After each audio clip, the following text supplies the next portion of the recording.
ஹரே கிருஷ்ணா கிருஷ்ணா கிருஷ்ணா ஹரே ஹரே, ஹரே ராமா ராமா ராமா ஹரே ஹரே. குட்டி கதைகள் 185. இதில் திருமங்கை ஆழ்வார் எனும் ஆழ்வாரின் கதை காண்போம். முன்பு ஒரு சமயம் சோழ நாட்டிலே பல உட்பிரிவுகள் உண்டு. அவற்றுள் திருவாலி நாடு தற்பொழுது திருநகரி எனவும் கூறப்படுகின்றது என்பது ஒன்றாகும். அது ஒரு சிறு நாடு, ஆனாலும் பூஞ்சோலைகளும் வாதிகளும் நீரோடைகளும் கொண்டு காண்போர் போற்றும் தன்மை பெற்று இருந்தன. அவற்றுள் திருக்குறையுளூர் என்னும் ஊர் ஒன்று சிறந்து விளங்கியது. அது மறையவர்கள் வாழும் தெய்வ பூமி ஆகும். அங்கே எப்பொழுதும் தெய்வ பாடல்கள் கேட்டுக்கொண்டே இருக்கும். அந்த திரு அமைந்த ஊரில் ஆளிநாடார் என்பவர் சோழ மன்னனின் சேனை தலைவராக விளங்கினார். அவர் சிறந்த வீரமும் அன்பும் அருளும் கொண்டவர் ஆவார். வள்ளித்திரு என்னும் நற்குணவதி அவருக்கு மனைவியாக வாய்த்து இருந்தால் அவர்களின் அருத்தவ பயனால் நலவருஷம் கார்த்திகை மாதம் பௌர்ணமி வியாழக்கிழமை அன்று கார்த்திகை நட்சத்திரத்தில் கிபி 8ஆம் நூற்றாண்டில் முழுமுதற் கடவுள் மற்றும் பரம புருஷ பகவான் ஸ்ரீ கிருஷ்ணனின் அவதாரமான திருமாலின் ஐம்படைகளில் ஒன்றான சார்கம் என்னும் வில்லின் அம்சமாக உலகம் உய்யும் பொருட்டு ஒரு மைந்தர் அழகும் அருளும் உடையவராக அவதரித்தார். இப்பொழுது பெற்றோர்கள் அவருக்கு நீலன் என பெயரிட்டு போற்றி வளர்த்தார்கள். நீலர் தம் 5வது வயது தொடங்கி கற்க வேண்டிய நூட்களை தென்மொழி வடமொழி ஆகியவற்றிலே கற்று பெரும் புலமை பெற்றார். அவருக்கு இணையாக கல்வி கேள்விகளிலே யாரையும் ஒப்பிட்டு சொல்ல முடியாது. அவர் ஆசு மதுரம் சித்திரம் வித்தாரம் ஆகிய 4 வகை கவிகளையும் பாடும் திறமையும் திருமாலின் கருணை திறத்தால் பெற்று சிறந்தார். வீரர் மரபிலே தோன்றியவர் ஆனதால் வாள் வில் வேல் முதலிய படைக்கலன்களை உபயோகித்து போர் புரியும் சிறந்த ஆற்றலையும் யானை தேர் குதிரை காலால் ஆகிய 4 சேனைகளையும் நன்முறையில் நடத்தி சண்டை செய்து பகைவரை சுலபமாக வெற்றி கொள்ளும் புத்தி கூர்மையையும் பெற்று பெரும் வீரராக நீலர் விளங்கினார். அவருடைய திறமைகளையும் கல்வி அறிவையும் கேள்விப்பட்டு சோழவேந்தன் அவரை தன்னுடைய படைத்தலைவர்கள் ஒருவராக நியமித்தான். அப்பொழுது நாற்கவி பெருமாள் என்னும் பெருஞ்சிறப்புடைய புலவன் ஒருவன் வாழ்ந்து வந்தான். அவன் மற்ற புலவர்களையெல்லாம் வாதிலே வென்று புலவரேறு என்னும் பெருமையால் அகந்தை கொண்டு இருந்தான். நீலரை பற்றி அவன் கேள்விப்பட்டதும் அவரிடம் தன் வாத திறமையை காட்டி வாதிட்டு வெற்றி பெற நினைத்து வந்தான். அவ்வாறே நீலர் அவனுடன் வாதப்போர் நிகழ்த்தினார். இறுதியில் புலவன் தோல்வி அடைய தன்னுடைய நாற்கவி பெருமாள் என்னும் பட்டத்தை நீலருக்கு அளித்துவிட்டு சென்று விட்டான். அதை அறிந்த சோழ மன்னன் நீலரை அழைத்து, உமக்கே இந்த பட்டம் உரியது, ஆகவே நீரே அதற்குரிய விருதுகளை பெற்றுக்கொள்ளும் என கூறி அவரை சிறப்பு செய்தான். பிறகு நீலர் சோழனுக்காக பல போர்களிலே பல அரசர்களை வென்று வெற்றி வாகை சூடினார். தன் ஆட்சியின் பொருட்டு அவர் செய்த சேவைகளை பாராட்டி திருமங்கை என்னும் ஊரை தலைநகராக செய்து ஆழ்நாட்டிற்கு அவரை மன்னராக்கி மகிழ்ந்தான். மன்னர் பகைவர்களுக்கு காலன் போல் விளங்கி வெற்றி பெற்றதால் பரகாலன் என சிறப்பு பட்டத்தையும் அவருக்கு உவந்து அளித்தான். பரகாலன் என்பதற்கு காலத்தை கடந்து நிற்பவர் என்ற தத்துவ அர்த்தம் உண்டு. திருமங்கைக்கு நீலர் மன்னர் ஆனதும் அவரை எல்லோரும் திருமங்கை மன்னர் என்று அழைத்து போற்றல் ஆனார்கள். அது முதல் அவர் குடிமக்களின் நன்மையை கருதி அன்பும் அருளும் கொண்டு தன் நாட்டை நன்முறையில் ஆண்டு வந்தார். வீரத்தின் மிடுக்காலும் இளமையின் துடிப்பாலும் மன்மதின் காம கணைகளுக்கு வசப்பட்டு விஷய சுகங்களை பெரிதாக எண்ணியிருந்தார். இவ்வாறாக திருமங்கை மன்னர் வாழ்ந்து வந்தார். இப்படியாக இருக்கும் சமயத்தில் தேவர்கள் வாழும் வான் உலகத்து மங்கையர்களுக்கு தலைவியாக சுமங்கலை என்பவள் சிறந்து விளங்கினாள்.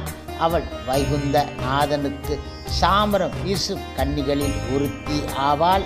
அவள் தன் தோழிகளோடு உலகிற்கு வந்து இமய மலையின் அழகையும் வளங்களையும் சுற்றி பார்த்து கொண்டு இருந்தாள்.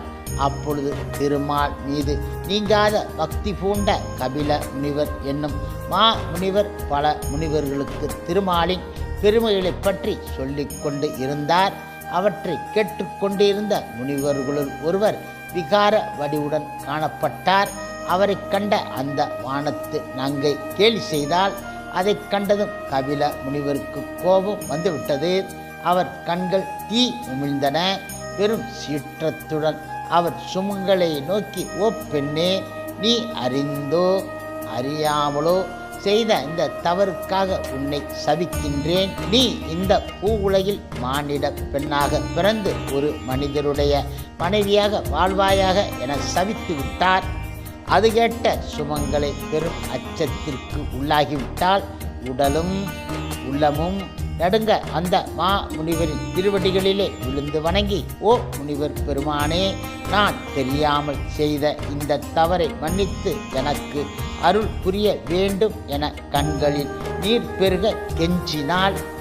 இப்பொழுது முனிவருக்கு அவள் மீது இரக்கம் ஏற்பட்டது. ஓ பெண்ணே, கவலைப்படாதே. உன்னால் ஒரு நல்ல செயல் ஏற்படவே நான் இவ்வாறு உன்னை சபித்தேன். பூ உலகில் சோழ நாட்டிலே வைகுந்த நாதரின் சாரங்கம் என்னும் வில்லின் அம்சமாக பரகாலன் என்பவன் உலகம் உய்யும் பொருட்டு தோன்றி திருமங்கை என்னும் பதியை தலைநகராக கொண்டு திருமங்கை மன்னனாக ஆட்சி செய்து வருகின்றான். அவன் சிறந்த வீரன். அவனுடைய உள்ளம் எப்பொழுதும் போர் தொழிலையும் உலகியல் இன்பங்களை நாடி நாடி அலைகின்றது. காம தேவன் ஆன மன்மதின் பஞ்சு ஆவணங்களுக்கு வசப்பட்டு பெண் இன்பமே பெரிதென நினைத்து விஷய சுகங்களில் ஆழ்ந்து கிடக்கின்றான். நீ பூவுலகிற்கு சென்று அவனுக்கு காதல் மனைவியாகி அவன் உள்ளத்தை திருத்தி பாம்பனையில் துயிலும் பரந்தாமனின் பரம பக்தனாக அவனை மாற்றி அவனோடு வாழ்வாயாக. அப்போது உன் குறை தீரும் என்றார் அவர். உன்னுடைய வான் உலகத்தையும் இறுதியில் நீ சென்று சேர்வாய் என அருள் பொங்க புன்னகையுடன் கூறி முடித்தார் கபில முனிவர். இப்பொழுது தேவ கன்னியான சுமங்கலை நட்சத்திரங்கள் சூழவரும் முழு நிலவை போல் தோழிகளான அப்சரஸ்களோடு திருநாங்கூர் என்னும் ஊருக்கு வந்து சேர்ந்தாள். அவள் அந்த ஊருக்குள் நுழைந்தபோது கண்ணீர் இனிமையான ஒரு தாமரை பொய்கையை கண்டு அதன் அழகில் மயங்கி நின்றாள். அதில் நீந்தி விளையாடி நீராட வேண்டும் என்ற ஆசை அவளுக்கும் அப்சரஸ் கன்னிகைகளுக்கும் பொங்கி எழுந்தன. தாமரை அள்ளியும் பூத்து குலுங்கும் அழகை ரசித்தவாறு சுமங்கலை தன் தோழிகளோடு அந்த தாமரை தடாகத்தில் ஆனந்தமாக நீந்தி விளையாடு கொண்டு இருந்தால். அந்த நீரோடையிலிருந்து எழுந்து வருவதற்கே அவளுக்கு மனம் வரவில்லை. எனவே வெகு நேரம் நீராடினால். உடன் வந்த தோழிகள் எல்லாம் பூ உலகை விட்டு வான் உலகத்திற்கு செல்லும் நேரம் நெருங்கிவிட்டதை உணர்ந்ததும் சுமங்களை விட்டு வேகமாக தேவலோகத்திற்கு சென்று விட்டார்கள். இப்பொழுது சுமங்கலையோ தடாகத்தில் உள்ள ஒரு அல்லி குமுத மலரின் அழகில் சொக்கி அதை கொய்ய முயன்றாள். அப்போது தன் தோழிகள் போய்விட்டதை அறிந்தால். உடனே சுமங்களை செய்வதறியாது கலங்கி தவித்தாள். இதுவும் அந்த பரந்தாமனின் திருவுளமோ என நினைத்தவாறு தன் மனதை கவர்ந்த ஒரு அள்ளி மலரை தனக்கு தாயாக கொண்டு அதன் இடையில் மாணிக்கம் போன்ற அழகான ஒரு குழந்தையாக தோன்றினாள். அந்த ஊரில் ஒரு சிறந்த வைத்தியர் இருந்தார். அவர் நீராடுவதற்காக பூங்குளத்திற்கு வந்தார். அள்ளி மலரின் அருகே தெய்வீகம் கொஞ்சம் குழந்தையை கண்டதும் வியப்புற்றார். அதன் அழகிய இளமேனியையும் காந்தருள் மலர் போன்ற சிரிப்பையும் கண்டு ஆனந்தம் அடைந்தார்.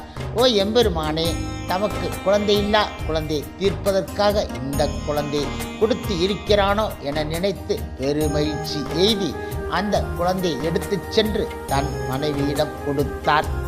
அந்த குழந்தை தனக்கு கிடைத்த விதத்தை கூறினார். அவருடைய மனைவி மகிழ்ச்சி பொங்க அந்த மகவை சீராட்டி பாராட்டி தொட்டிலிட்டு அதில் கிடத்தினாள். பிறகு இருவரும் அந்த குழந்தைக்கு வேண்டிய சடங்குகளையெல்லாம் முறையை செவ்வனை நிகழ்த்தினார்கள். அள்ளி குமுதமலரின் அடியிலே கண்டெடுக்கப்பட்டதால் அந்த குழந்தைக்கு குமுதவள்ளி என்ற பெயர் சூட்டி அன்புடன் வளர்த்து வந்தார்கள். குழந்தையும் தன் மழலை மொழியாலும் குறு நகையாலும் வேடிக்கை நிகழ்ச்சிகளாலும் அவர்களை மகிழ்வித்தாள். இப்பொழுது குமுதவள்ளி தம் 5வது வயது தொடங்கி எல்லா நூட்களையும் கற்று உண்மை பொருட்களை உணர்ந்தாள். அறிவும் அடக்கமும் திருமால் மீது பக்தியும் கொண்டு வளர்ந்து திருமண பருவத்தை அடைந்தாள். அவருடைய பெரிய அழகை கண்ட வைத்தியரும் அவர் மனைவியும் இவள் சீதா பிராட்டியோ அல்லது ரதி தேவியோ இல்லையென்றால் யசோதையோ என போற்றினார்கள். அவளுக்கு கூடிய விரைவில் ஒரு மங்கள நாளில் திருமணம் செய்விக்க நினைத்தார்கள். தங்கள் செல்வியின் கருத்தையும் அறிய மனம் கொண்டார்கள். இப்பொழுது வைத்தியர் அவளை தனியே அழைத்து, ஓ குமுதவள்ளி, உனக்கு தக்க பருவம் வந்துவிட்டது. உன்னை இதுவரை நாங்கள் அன்புடன் வளர்த்து கற்க வேண்டிய நூல் பலவும் கற்கச் செய்து அறிவையும் அருளையும் கொள்ளுமாறு செய்துவிட்டோம். இனி நீ வேறிடம் செல்ல வேண்டும். ஆம், எப்படி மலையிலே பிறந்த சந்தனம் அந்த மலைக்கு உரிமை இல்லாமல் போய்விடுகின்றதோ, கடலிலே பிறந்த முத்து அந்த கடலுக்கு சொந்தம் இல்லாமல் போய்விடுகின்றதோ, அப்படியே பெண் என்பவளும் பிறந்த வீட்டுக்கு சொந்தம் இல்லாதவளாக கணவனின் வீட்டுக்கு போய்விடுவாள். இது இயற்கை வகுத்த நியதி. அந்த நியதிக்கு நாம் விதிவிலக்காக மாட்டோம். எனவே உனக்கு தக்க மணாளனை தேர்ந்தெடுத்து அவனுக்கு உன்னை திருமணம் செய்து கொடுக்க ஆசைப்படுகிறோம் என்றார் அவர். இதில் உன்னுடைய கருத்தையும் அறிய வேண்டுவது அவசியம் அல்லவா?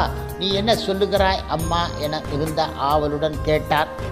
இப்பொழுது குமுதவள்ளி அவரை நோக்கி கூறினாள், ஓ என்னை வளர்த்த அருள் தந்தையே, என் பிறப்பை பற்றி நான் இப்பொழுது கூற வேண்டுவது அவசியம் ஆகின்றது. அதை கேட்டு தாங்கள் வியப்பும் அதிர்ச்சியும் அடையலாம். ஏதோ துர்தேவதையின் பற்றுதலால் இவ்வாறு கூறுகின்றாளோ என்றும் ஐயம் கொள்ளலாம். ஆனால் அப்படி ஒன்றும் கிடையாது என்றவள் தான் தேவமாது என்பதையும் இமயமலைக்கு வந்து கபில முனிவரால் சாபம் பெற்றதையும் பின்பு நீரோடையில் குழந்தையாக பிறந்ததையும் கூறினாள். அவற்றை கேட்ட வைத்தியர், என் பொற்செல்வியே, அப்படியானால் அந்த திருமங்கை மன்னரை கண்டு உன்னை மணந்து கொள்ளுமாறு கூறி அழைத்து வரட்டுமா என கேட்டார். ஓ எனது அருமை தந்தையே, சற்று பொறுங்கள். அந்த திருமங்கை மன்னரே சிறிது நாளில் தங்களிடம் வந்து என்னை பெண் கேட்பார். அப்பொழுது தாங்கள் என் பேச்சின் முழு பொருளை தெரிந்து கொள்வீர்கள். அப்படி அவர் வரும்பொழுது அவரிடம் சொல்ல வேண்டிய செய்திகள் 2 உண்டு என கூறி அவற்றையும் அவருக்கு கூறி முடித்து வைத்தாள். மகள் கூறிய செய்தியை கேட்டு ஒருங்கே வியப்பும் மகிழ்ச்சியும் எய்த பெற்ற வைத்தியர், நல்லது மகளே, அவ்வாறே பரகாவலரிடம் கூறுகிறேன் என கூறி அவளை அனுப்பிவிட்டு அந்த பரந்தாமனின் திருவருளை நினைத்து நினைத்து பூரித்து கொண்டு இருந்தார். இவ்வாறாக குமுதவள்ளி இருக்கையில் அவளுடைய அழகை கண்ட சிலர் திருமங்கை மன்னரிடம் சென்று அவள் அழகை பற்றி கூறினார்கள். அதை கேட்டதும் பரகாவலர் காமதேவனுக்கு வசப்பட்டு குமுதவள்ளி மீது அளவில்லாத காதல் கொண்டு அவளே தனக்கு மனைவி ஆவதற்கு தகுதி உடையவள் என தீர்மானித்தார். உடனே தம் அமைச்சர்களுடன் ஆடன்மா என்னும் குதிரையில் ஏறி திருநாங்கூரை அடைந்து குமுதவள்ளியின் மாளிகை முன் வந்து நின்றார். அப்போது அவள் மாளிகையின் மேல் மாடத்தில் இருந்தாள். அண்ணலும் நோக்கினான், அவளும் நோக்கினாள் என்று கம்பாழ்வார் பாடியது போல திருமங்கை மன்னரும் அவளை நோக்கினார். குமுதவள்ளியும் அவரை நோக்கினாள். இப்பொழுது திருமங்கை மன்னர் குதிரையில் இருந்து இறங்கி தம் வருகை அமைச்சர்கள் மூலம் அந்த வைத்தியருக்கு தெரிவித்தார். வைத்தியர் உடனே விரைந்து வந்து மன்னரை எதிர்கொண்டு வரவேற்று மாளிகைக்குள் அழைத்துச் சென்று தக்கதோர் ஆசனத்தில் அமர்த்தினார். மன்னர் தாம் வந்த காரணத்தை அவரிடம் கூறினார். அதை கேட்டு மகிழ்ந்த வைத்தியர் தம் புதல்வியை அழைத்து மன்னரிடம் காட்டினார். இப்பொழுது குமுதவல்லியை நோக்கிய வைத்தியர், ஓ என் அருமை புதல்வியே, இவர் இந்த நாட்டின் மன்னர் பிரான், அருங்கலைகளில் வல்லவர், பெருஞ்செல்வர், உன்னை மணக்க வேண்டும் என்ற விருப்பத்தால் நாம் வீடு தேடி வந்து இருக்கிறார் என்றார் அவர். அதற்கு குமுதவல்லி, ஓ தந்தையே, தங்கள் நினைப்பிற்கு நான் மறுப்பு சொல்வேனா? ஆனால் நான் அரங்கநாத பெருமானுக்கு திருத்தொண்டு புரியும் அடியவரையே மணந்து கொள்ள விரும்புகிறேன். இந்த மன்னர் பிரானும் அவ்வாறே எம்பெருமானின் திருத்தொண்டர் ஆகிவிட்டால் நான் இவரை நிச்சயம் மணந்து கொள்வேன் என்றாள் அவள். இப்பொழுது திருமங்கை மன்னர் குமுதவல்லியின் நினைப்பிற்கு ஒப்புதல் தெரிவித்து திருநறையூரை அடைந்து திருநறையூர் நம்பியின் திருமுன் சென்று தம் கருத்தை விண்ணப்பித்து பெருமானால் திருவளச்சனை முதலியன அளிக்கப்பெற்று திருமண் சூடிக்கொண்டு தொண்டராக மாறி வைத்தியர் மாலைக்கு வந்து சேர்ந்தார். இப்பொழுது குமுதவல்லி கூறினாள், தந்தையரை நோக்கி, ஓ தந்தையே, எனக்கு மற்றும் ஒரு நோன்பு உண்டு. திருமால் தொண்டர்களான 1000 பாகவதர்களுக்கு நாள்தோறும் விருந்து உணவு படைத்து அவர்களின் திருவடி தீர்த்தமும் தலிகை பிரசாதம் பெற வேண்டும் என்பதுதான் அந்த நோன்பாகும். அதன்படி இவர் செய்வதாக பிரதிக்கை செய்வாரானால் நான் இவரை மணந்து கொள்ள எந்த ஒரு தடையும் கிடையாது என்றான் அவள்.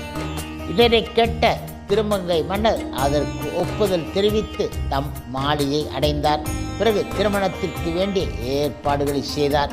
நல்லதொரு மங்கள நாளில் ஆன்றோரும் சான்றோரும் வாழ்ந்த குமுதவல்லியை தம் துணையாக்கி கொண்டு விட்டார்.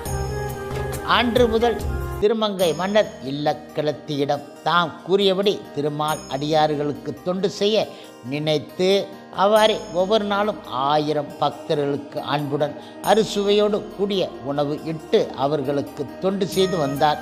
பெண்ணொருத்தியின் அழகில் மயங்கி அவள் மீது கொண்ட காதலை முன்னிட்டு பெருமாள் பக்தராக மாறிய அவருக்கு அழகிற்கெல்லாம் அழகான அந்த பரம்பொருளின் அழியா பேர் அழகிலே மனம் ஒன்றி அந்த பெருமாள் மீது காதலராக மாறிவிட்டது அவரது மனம்.